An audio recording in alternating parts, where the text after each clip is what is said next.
Have you ever met someone who accidentally became a full-time side hustle Tesla? Well, hi, that's me. 5 years ago, I went from being a brand marketing team leader to becoming a full-time housewife in London. Not exactly the career progression I had planned. One minute I was leading marketing campaigns, the next I was leading the weekly grocery shop. My husband would leave me for work every morning and I had to think, surely I can do something with my life besides waiting for him to come home. So here's the interesting part. Unlike many people who start side hustles because they are desperately needing money, I was actually in a very fortunate position. My husband paid the bills, we were not struggling financially, knock on wood. So I didn't need a side hustle to survive. I had something much more dangerous. Curiosity. And if there's one thing marketers are terrible at, it's leaving experiments unfinished. So instead of doom scrolling Instagram every day, I turned myself into a 5-year experiment. I tested side hustles after side hustle after side hustles. Some made money, some lost me money, some nearly bored me to death. One made me over £15,000 and one hasn't made me a single penny. Yet it's still my favorite. And the best part, because I wasn't relying on these side hustles to pay my rent, I could judge them honestly. No affiliate links, no "this changed my life" exaggerations. So, no pretending every idea is amazing just because I bought someone's course. Just one former marketer who spent 5 years testing 9 different side hustles, so hopefully you don't have to. So to make this fair, I'm going to rank every side hustle using the 5 questions. How easy is it to start? How much money can you realistically make? How long does it take before you earn your first pound? Can it become a real business? And perhaps the most important question, would I actually do it again? Let's start with the one that disappointed me the most. Number 9, print on demand Etsy. Now overall rating is 3 out of 10. Would I recommend it? No, unless you genuinely love designing. Who is this for? Creative people with a good eye for design and trends. Like many people, I saw videos saying print on demand was passive income. Design a t-shirt once, upload it, then sit back while money rolls in. So I gave it a go. I created t-shirts designs using Canva, connected everything to Etsy, and honestly, setting up the shop was easier than I expected. You could probably learn the whole system over a weekend. The problem wasn't the technical side, the problem was me. I realized very quickly that print on demand wasn't really about selling t-shirts. It's about being a good designer. You need to understand trends, colors, typography, fashion, keywords, SEO, and sometimes even paid ads. I don't naturally enjoy any of that. So after spending hours of creating designs, I made exactly 0 sales. Could someone else make a full-time income from it? Absolutely. But if you're not passionate about design, I honestly wouldn't recommend it. That's why it gets 3 out of 10 for me. Next up, a side hustle that made me question about morals a little bit. Affiliate marketing. Overall rating, 2 out of 10. Would I recommend it? Sitting on the fence, only if you genuinely love the products. Who is it for? Content creators who already have an audience and enjoy recommending products. I actually tried affiliate marketing in several different ways. I promoted courses through ClickBank, joined affiliate programs for blogging and Pinterest courses I had already bought. Later, I tried Bendable. Even I tried master resale rights on TikTok. And here's what I learned. Affiliate marketing absolutely works. But I slowly realized when your income depends on commission, your opinions can become a little biased. Instead of asking, would I genuinely recommend this? Somehow the evil inside your head say, will this make me money? And that wasn't the kind of creator I wanted to become. The only version I actually enjoyed was bannable because I could recommend products I use every day, put it in the list and share with everyone, so I generally love and use it. Traditional affiliate marketing gets 2 out of 10 for me. For bannable, probably 5 out of 10. It's pretty easy to do and start. But remember, recommend the products you actually use and like it. Next, number 7, blogging. Overall rating, 4 out of 10. Would I recommend it? Not unless you genuinely love writing. Who is this for? People who enjoy writing, SEO, and playing the long game. So, along with affiliate marketing, I thought maybe I should build my own website instead of relying on other people's platforms. That sounded smart. Own your audience, own your content, own your business. So I started a health and beauty blog on WordPress. I learned SEO, keyword research, Google Search Console, Pinterest. Honestly, I became a bit obsessed with, technical area. I even managed to rank some of my articles surprisingly high on Google at that time. As a marketer, that felt incredibly satisfying. Seeing stranger finds your article through search is such a rewarding feeling. And then I waited for money. And waited some more. The reality is, blogging is a slow business. It's a slow burn. People love talking about passive income from blogs. What they don't tell you is the first part, the active income, or should I say, the active work. You have to write consistently, learn SEO, update old articles, build backlinks, optimize websites, and then maybe after 2 or 3 years, you will start seeing meaningful income. I also spent money along the way, hosting a domain, courses, tools. So financially, I actually lost some money. So would I start a blog today? Honestly, probably not. With AI changing how people search for information and how they write the article for you under 15 seconds or less, blogging is becoming harder than ever unless you genuinely love writing and share knowledge and don't care or don't feel pressured too much about finance. I would spend my time somewhere else, not blogging. That's why I rate this side hustle 4 out of 10 for me. Now, speaking of patience, the next side hustle required even more of it. Domain trading. Overall rating 5 out of 10. Would I recommend it? Maybe if you enjoy research and taking calculated risk. Who is it for? People who loves keywords and spotting opportunities from everyone else and tech savvy a little bit, just a little bit, not too much. This one is probably the most random side hustle I had ever tried. One day, my husband found an online course about making money online. It covered loads of different ideas, but for some reason, I became fascinated by domain trading. The idea was simple: buy a domain name today, hopefully someone wants it in the future, sell it for more. Almost like buying digital property, and honestly, it's digital property. I invested around £70 buying a few domains, and believe it or not, I actually sold one. I bought it like £10 and I sold it for around £250. Not bad.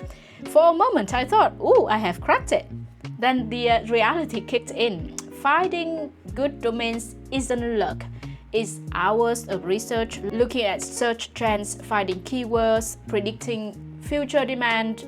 Most domains never sell.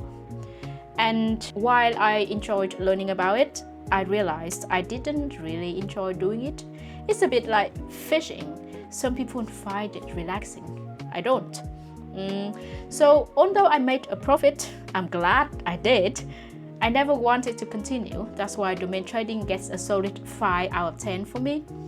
Interesting, worth trying, easy to learn, easy to get bored as well, but it's definitely not for everyone. Now let's move on to something much easier, and surprisingly, one of the few side hustles I would still recommend today. eBay and Vinted, selling stuff on that.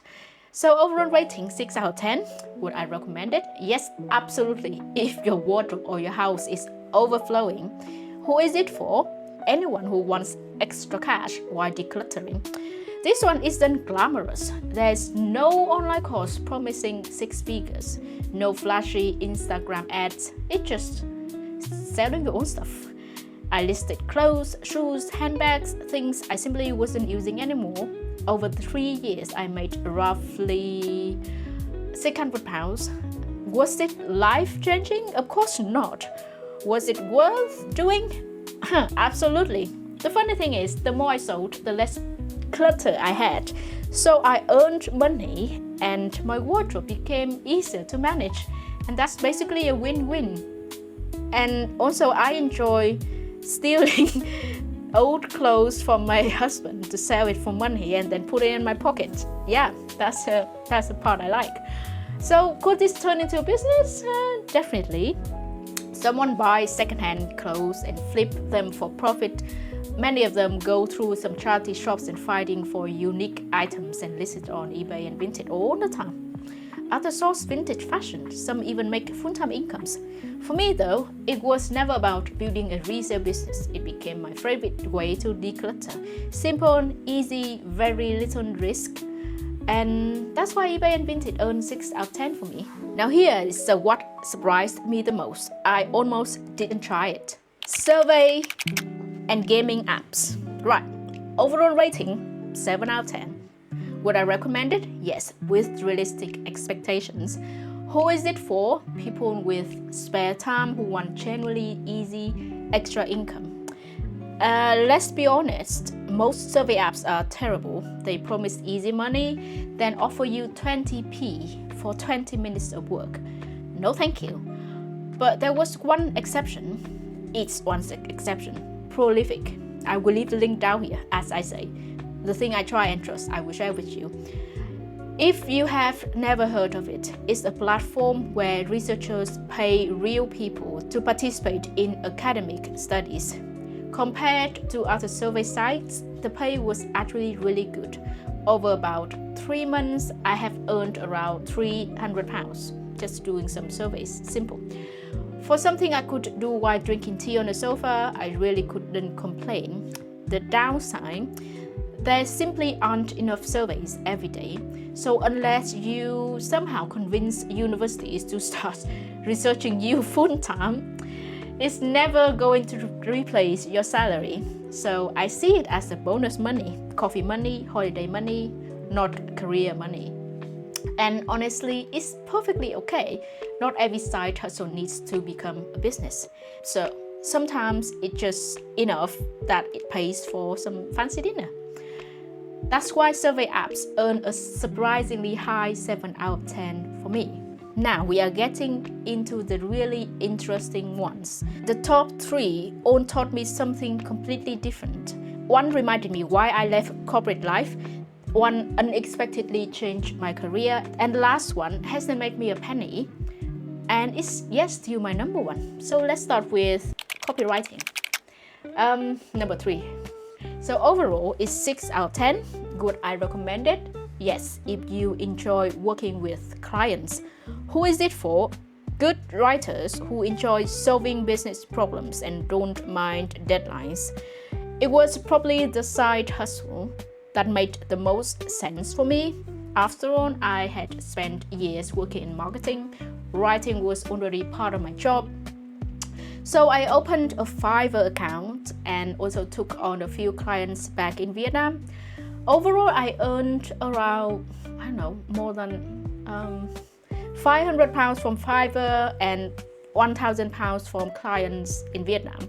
The money was actually very good. It paid partially some wedding fee at that time because I stayed at home and prepared for the wedding at that time. So it's good if you like very hardworking and love writing and love taking care of the clients.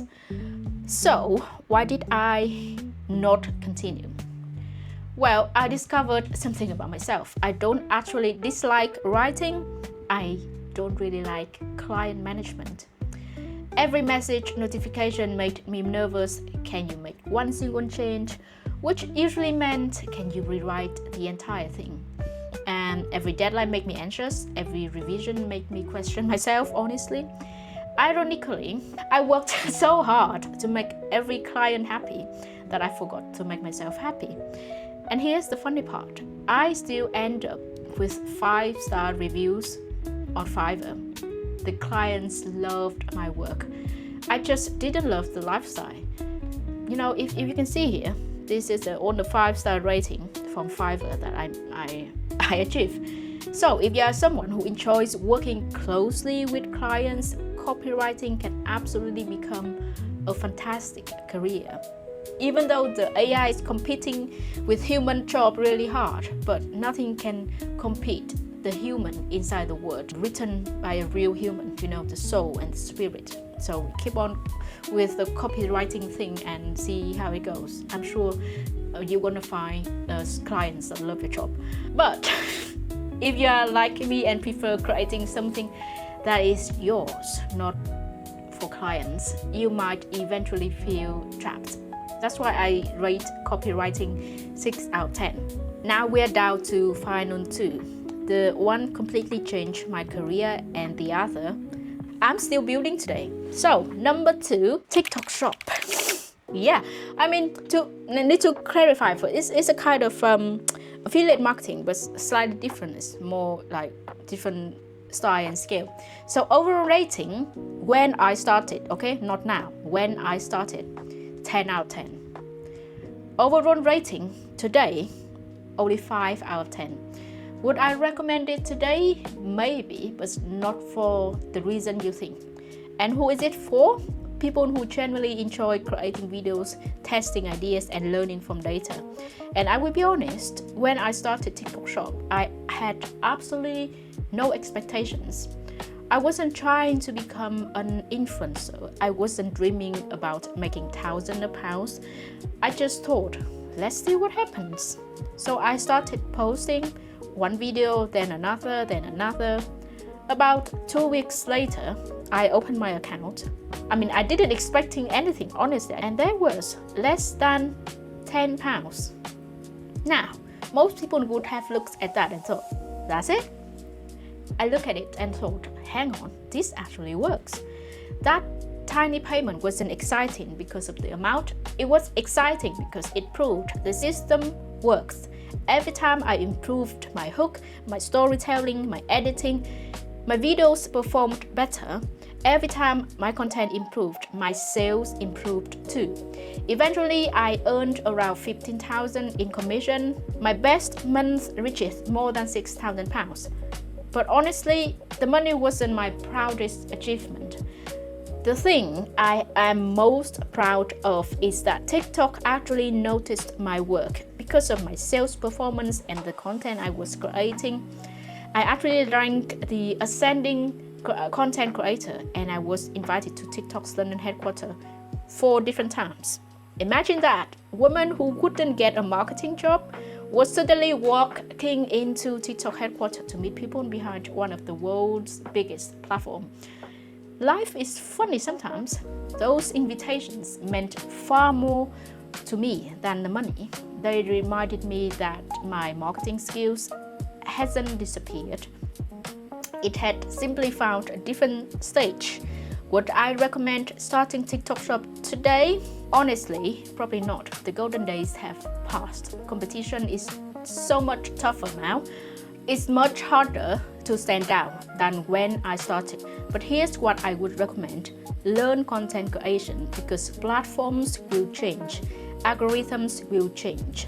Features will come and go. But if you know how to tell a story, capture attention, build trust, and genuinely help people, those skills will always be valuable. TikTok Shop didn't just give me the commission, it gave me confidence, it gave me a community. I would never imagine that an immigrant, a Vietnamese, can build a TikTok shop, a TikTok page for more than 3,000 followers that is from UK. I would never imagine that. It opened doors I never imagined, including walking through the doors of TikTok headquarters.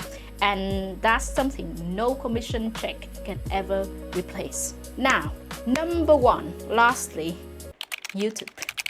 Overall rating, 9 out of 10, maybe a little bit biased here, but just me rating it. Would I recommend it? Absolutely. Who is this for? Anyone who wants to build something that belongs to them. Now, this ranking might surprise you. YouTube had earned me exactly nothing. I have been making videos for around 4 years. I have uploaded about 20 long-form videos and hundreds of shorts. I'm still not monetized. So why on earth is it number one? Because it's the only side hustle that's never felt like a side hustle. It's where everything I have learned over the last 5 years comes together. Marketing, storytelling, psychology, reading books, self-development, creativity, sharing ideas, helping people. And for the first time, I stopped chasing money and started building something meaningful. Will YouTube make me rich? I honestly don't know. But every time I upload a video, I enjoy the process. And I think that's incredibly underrated. Because if you enjoy the process, you will keep showing up, even when nobody is watching. And eventually, people will start watching. I believe so. I still believe YouTube is one of the best long-term businesses anyone can build. Not because it's easy, because it's difficult to copy. Your story, your experience, your personality, nobody else has those. And that's something AI can never replace. So, what did I learn after testing 9 side hustles? If you have watched this far, you might think this video was about making money. It wasn't. It was about finding work that fits who you are. I started this journey thinking there must be one perfect side hustle. Now I realize there isn't. Some people love designing, some thrive on Etsy, some people love writing, some will build amazing blogs, some people enjoy serving clients. None of those businesses is bad.